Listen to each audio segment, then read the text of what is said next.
Imagine it, 1945. The Second World War is over, and the world is in ruins.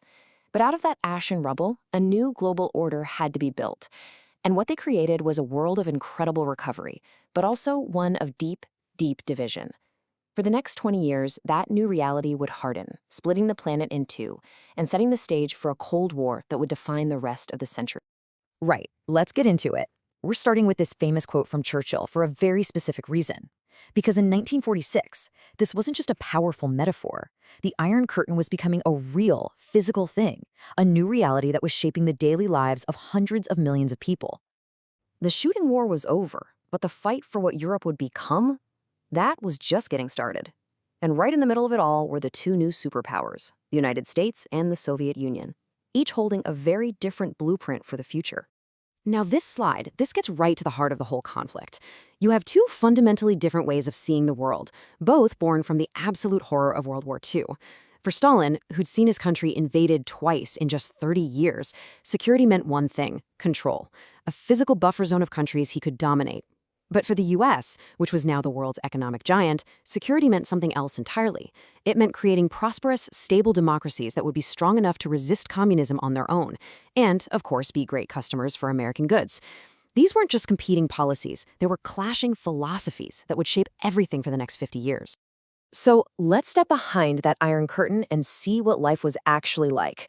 It's a story of control, of fear, and then a sudden, almost unbelievable shift that all hinges on the death of one single man. For almost 30 years, his word was law.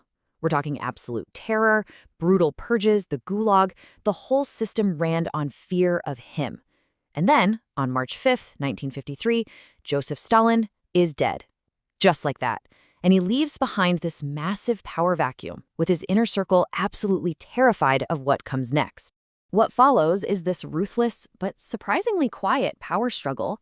It was so opaque that Western spies had to invent a whole new science called Kremlinology. I'm serious. They would study photos of the leaders on parade just to see who was standing closer to the center, to try and guess who was in and who was out.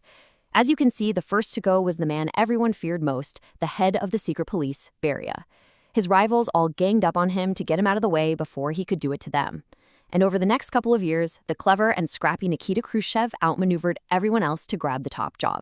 And Khrushchev, wow, he immediately changes everything in this incredible secret speech that shocked the communist world. He stands up and denounces Stalin's crimes. He ends the mass terror. He starts releasing people from the gulags. He tries to fix the disastrous farm system and even starts talking about peaceful coexistence with the West.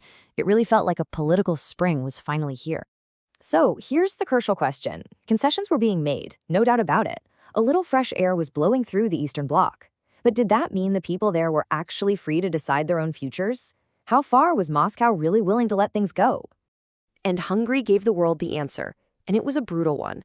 Look how fast this happened. It just exploded. Inspired by the thaw, students start protesting, and it snowballs into a full-blown revolution. But then their new leader, Imre Nagy, crosses the ultimate red line. He announces that Hungary is pulling out of the Warsaw Pact, the Soviet military alliance. That was it. Moscow's response was swift and total. The tanks rolled in, and the uprising was crushed. The message was sent loud and clear across all of Eastern Europe. You can have reforms, but you cannot leave. Meanwhile, on the other side of the continent, a completely different story was unfolding. This wasn't a story of thaws and crackdowns.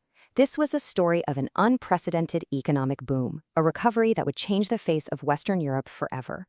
And right at the heart of this was West Germany's brilliant plan. They learned from the chaos of the 1920s that a broken economy can lead to political disaster. So they came up with this formula, the social market economy. Basically, unleash free market capitalism to create a ton of wealth. But, and this is the key part, build a strong social safety net to make sure everyone benefits. It was a powerful ideological weapon, a way to prove that capitalism could deliver the goods for everybody, not just the rich. Now, this recovery was absolutely supercharged by a massive flood of American money. The Marshall Plan might be one of the most successful foreign aid programs in history. It wasn't just charity, it was a strategic masterstroke.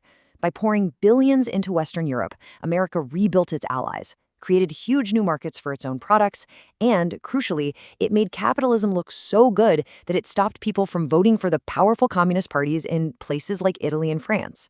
And the results? I mean, just look at these numbers. They were unbelievable. While Britain had decent, steady growth, countries like France and especially West Germany just exploded.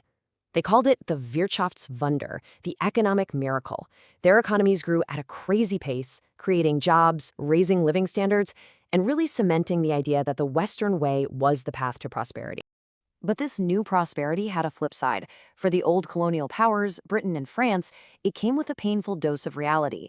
They had to face a hard truth. Their time as global empires was well and truly over.